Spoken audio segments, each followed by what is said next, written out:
If I were to poll everyone in the room, I'm sure everybody would say we want education to be excellent. We want the quality of our education in California to exceed that of anywhere else.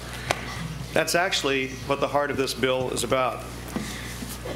The citizens spoke through that sometimes flawed initiative process with Proposition 98 as a way to put a number on a floor of what we wanted to spend on K-14 education. So we have seen our funding come up. It may not be as stable as we would like, but it has been suspended only a few times. And even with that, we're at a much higher level than we were before. But even with this continued growth in education funding, our school performance has been flat. You have to ask yourself, why is that? We keep wanting to fund education more. We talk about that a lot, fully funding education.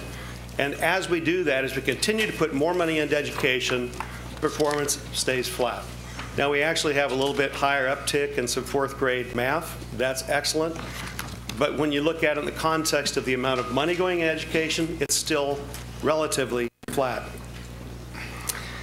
If we want a quality education, we have got to change the way we think about teachers.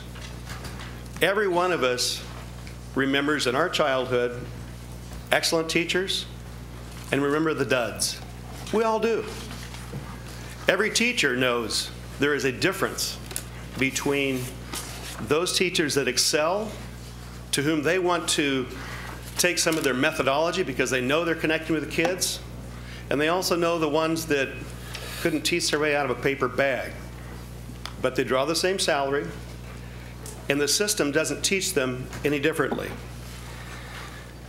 SB 355 proposes a simple but impactful idea. Allow school districts to use job performance as a factor, not the factor, but a factor when making layoffs or reassignments. Allow school districts to keep their best teachers and not be forced to protect, as they are now, ineffective teachers. This shouldn't be controversial.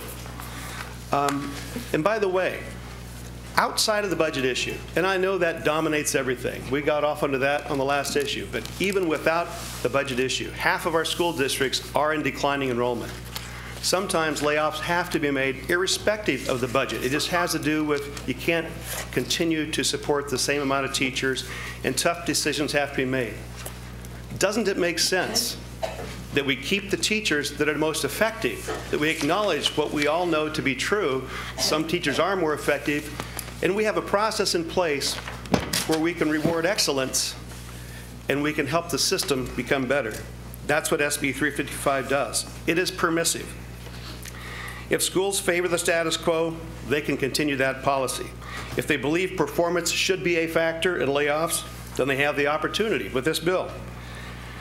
SB 355 is subject to collective bargaining. I'm sure that's important to everybody in this room. It does not mandate. Local unions will still have a vote in this process. SB 355 does not jettison seniority. Even if a school district decides to appeal to this new law, seniority is a factor in a holistic approach to how you decide which teachers you want to hang on to. By the way, because it is permissive, it's why I don't have a lot of support from educational reform groups, Democrat-run educational reform groups. They feel my bill is too weak. Many in this room think it's too strong. That's the nature of the political process, trying to find that medium ground that gets us to where we need to go. SB 355 is supported by California's business community because quality education and human capital is directly linked to a quality workforce and economy. It's supported by civil rights groups because education is a right afforded by the state constitution and is not being delivered equally to every child in California. It's supported by the education community because there are people who see the effects of the last in, first out policy and what it does to children. It's supported by parent groups because parents, simply put, are fed up with a LIFO policy. It's supported by Republicans and Democrats across the state, including Los Angeles Mayor Antonio Villaraigosa.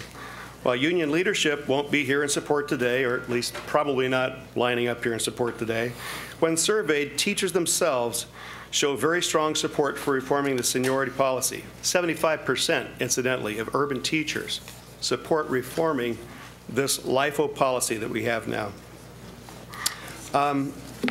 If you look at just a few clips of what newspapers have said, LA Times hit some of our members here. We support job protections for teachers, but these union-backed rules go over the line. Sacramento Bee, facing layoffs, doesn't everyone want to avoid losing high-quality teachers?